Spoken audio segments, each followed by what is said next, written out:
Kalian warga bumi pasti sudah tidak asing dengan salah satu fast food ini. Yap, McDonald atau McD. Salah satu fast food paling terkenal di dunia. Namun kalian mungkin belum tahu bahwa di muka bumi ini juga terdapat sebuah pulau yang disebut sebagai Pulau McDonald.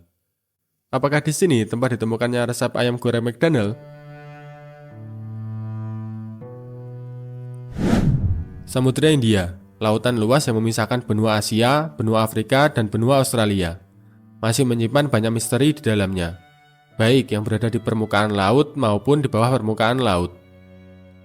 Di bagian selatan dari Samudra India, terdapat sebuah pulau terpencil yang berjarak sekitar 3.900 km dari Australia, 4.100 km dari benua Afrika, dan berjarak 1.500 km dari kutub selatan. Pulau tersebut dikenal sebagai Pulau McDonald. Kenapa namanya seperti restoran fast food yang terkenal itu? Apakah di sini tempat lahirnya restoran tersebut? Pulau McDonald pertama kali ditemukan pada tahun 1854 oleh seorang pelaut berkebangsaan Amerika bernama William McDonald. Nama belakang dari penemunya, which is McDonald, kemudian digunakan untuk menyebut nama pulau tersebut. Jadi sudah jelas pulau ini tidak ada hubungannya dengan restoran fast food yang jualan ayam goreng itu. Apalagi ayam goreng Uncle Mudu. Kayak apa nih? Jangan buat kacau lah. Pada awalnya tahun 1910, wilayah ini diklaim sebagai pulau milik Britania Raya. Namun pada tahun 1947, pihak Britania Raya menyerahkan pengelolaan pulau ini kepada Australia. Untuk saat ini, Pulau McDonald sendiri dikelola oleh Australian Antarctic Program, yaitu sebuah institusi yang bergerak di bidang riset, terutama di wilayah kutub selatan dan sekitarnya. Secara geografis, Pulau McDonald berada cukup dekat dengan kutub selatan, karena pulau ini sendiri berada di 70 derajat lintang selatan. Di area ini secara umum terdiri dari 3 pulau, yaitu Flat Island, kemudian Mayer Rock, dan tentunya Pulau McDonald itu sendiri sebagai pulau utama.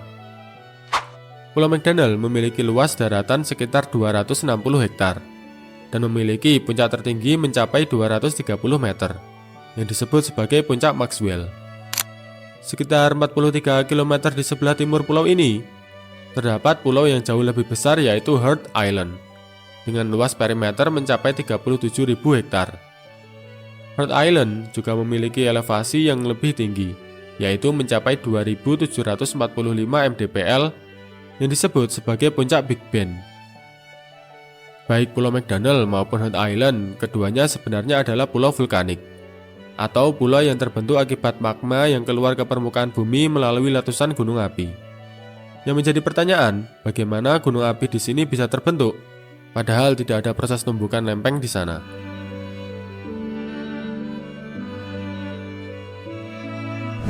Secara tektonik, Pulau McDonald dan Pulau Heard berada di lempeng Antartika atau lempeng kutub selatan, walaupun terpisah dari daratan kutub selatan. Di sekitar pulau-pulau tersebut, tidak ada aktivitas tektonik yang saling berinteraksi. Aktivitas lempeng tektonik yang bergerak divergen dijumpai antara lempeng Antartika dan lempeng Australia, serta lempeng Antartika dan lempeng Afrika. Namun jaraknya sangat jauh dari kedua pulau tersebut, yaitu lebih dari 1.300 km. Lalu bagaimana bisa gunung api di sini terbentuk tanpa ada interaksi lempeng tektonik? Kalau kita perhatikan lagi lewat citra satelit atau lewat Google Earth, kita dapat melihat bahwa lautan di sekitar Pulau McDonald dan Pulau Heard terlihat lebih dangkal dibandingkan Samudra India secara umum. Seperti ada gundukan besar di bawah laut yang memanjang mengarah dari barat laut ke tenggara. Tonjolan besar tersebut dikenal sebagai Kerguelen Plateau atau dataran tinggi Kerguelen.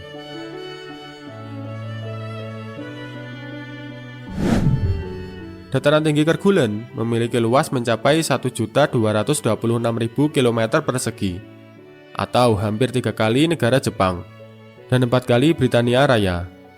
Memanjang dari barat laut ke tenggara dengan panjang lebih dari 2.000 km. Kedalaman perairan di Kerguelen Plateau mencapai sekitar 3.000 meter di bawah permukaan laut, atau lebih tinggi sekitar 2.000 meter dibandingkan perairan di sekitarnya. Hal inilah yang menjadikan wilayah ini disebut sebagai plateau atau dataran tinggi, walaupun berada di bawah permukaan laut.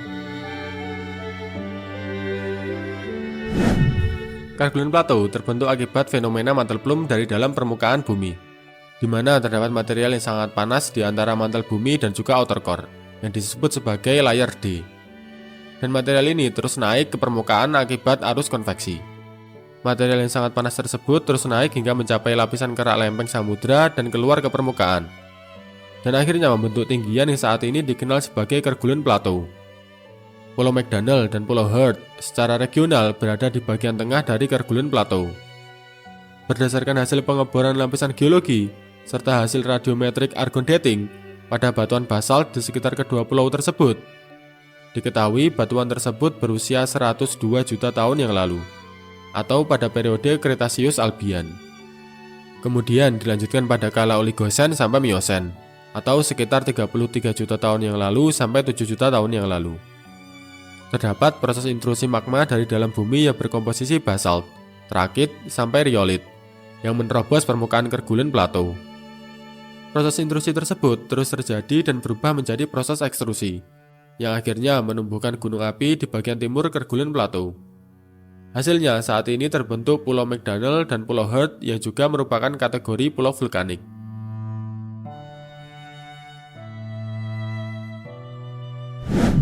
Kerguelen Plateau sampai saat ini masih menyimpan misteri, karena dari beberapa hasil data pengeboran menunjukkan bahwa terdapat lapisan batu bara serta serpihan kayu yang mengindikasikan bahwa wilayah ini pernah terselimuti oleh hutan. Yang bisa diartikan juga bahwa Kerguelen Plateau sebenarnya pernah berada di atas permukaan laut atau menjadi daratan, atau mungkin bahkan benua. Apakah ini adalah sebuah benua yang hilang? Mungkin kita akan bahas di lain waktu, kalau mood. Selama 21 juta tahun terakhir, proses vulkanisme dari Kerguelen Plateau di bagian tengah masih terus berlanjut. Salah satu hasilnya adalah terbentuknya gunung api McDonald atau Pulau McDonald, yang bahkan sampai saat ini gunung api tersebut masih terus aktif. Sampai saat ini, gunung api McDonald memiliki 4 catatan erupsi yang telah terkonfirmasi. Letusan pertama McDonald yang pernah tercatat terjadi pada Desember 1992, yang berupa letusan bawah laut. Letusan tersebut sangat lemah dengan kekuatan 0 VEI, karena bersumber dari vent bawah laut yang berukuran kecil. Erupsi kedua sedikit lebih besar dengan kekuatan 1 VEI, dan kali ini lokasi letusan berada di daratan.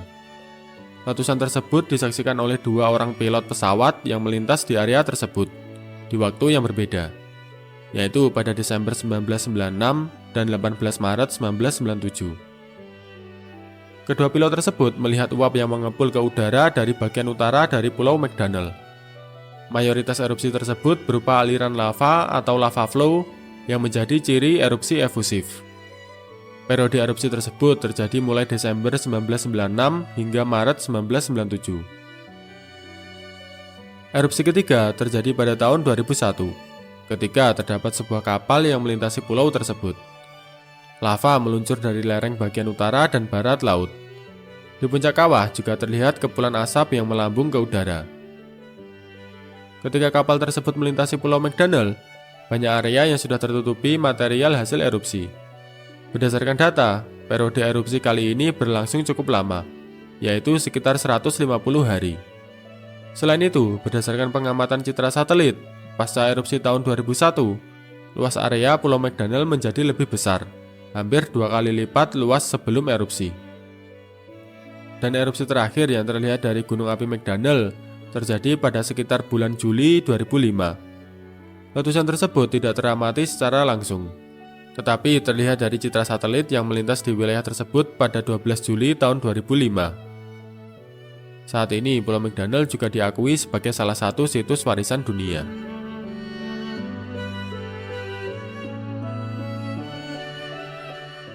Sebelumnya, terima kasih untuk Tiwi yang sudah mendukung kita lewat Sawaria. Sekarang saatnya baca komentar warga bumi.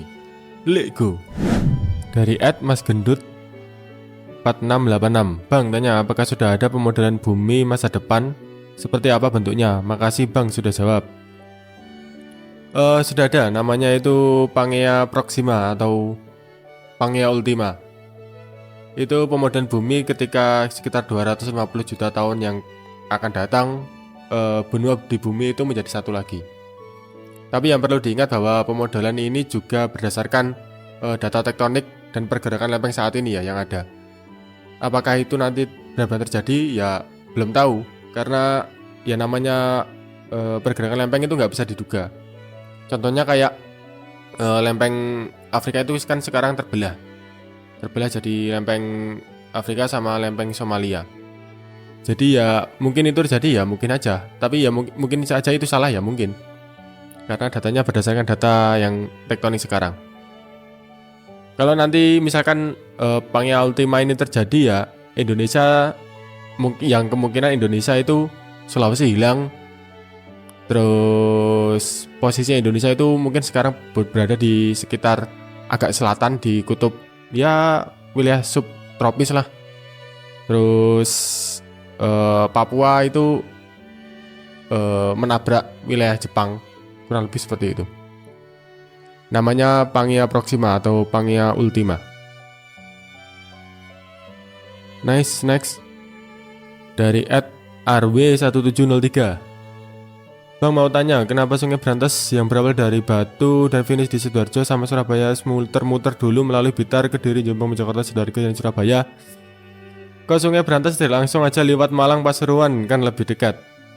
Ya karena Sungai Brantas itu buatan alam, bukan buatan manusia. Emangnya kereta ya dari yang dekat.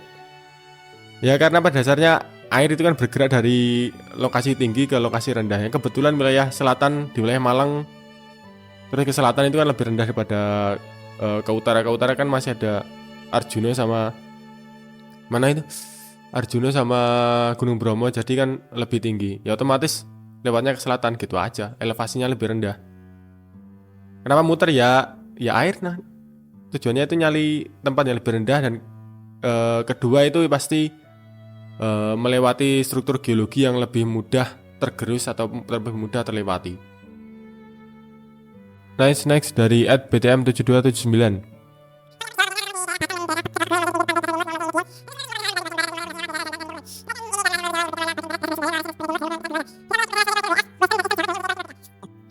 Yang pertama, Indonesia itu bukan dari Laurasia. Dan Sundaland itu ya anggap aja tidak ada dulu. Anggap aja Sundaland itu tidak ada. Oke.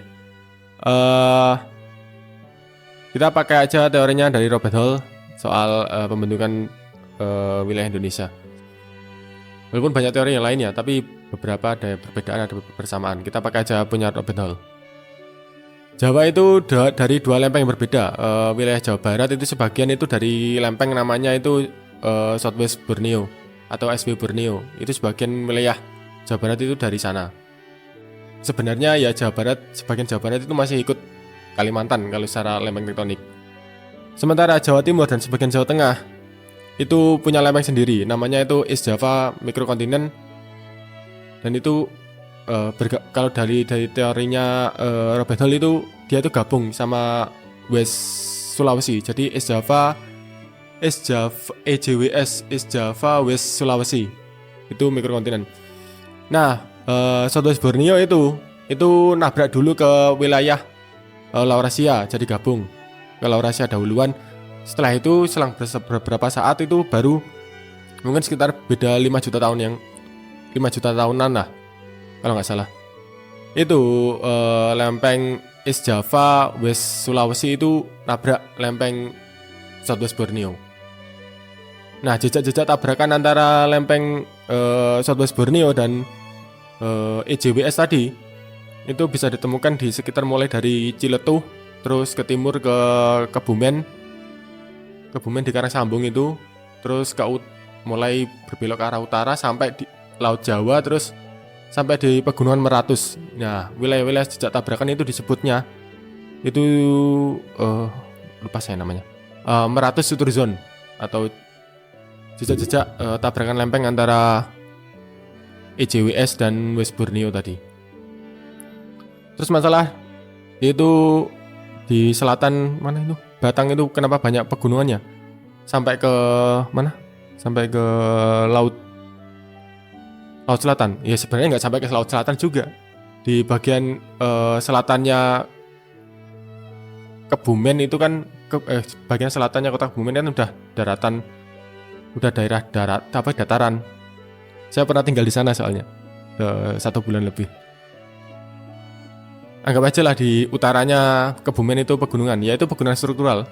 Karena tabrakannya ya berkali-kali, mulai dari tabrakan antara Southwest Borneo dengan East Java dan East Java mikrokontinen tadi. Belum lagi di Miocene ada tabrakan lempeng lagi antara Big Boss-nya itu lempeng Australia dengan Eurasia atau Pulau Jawa.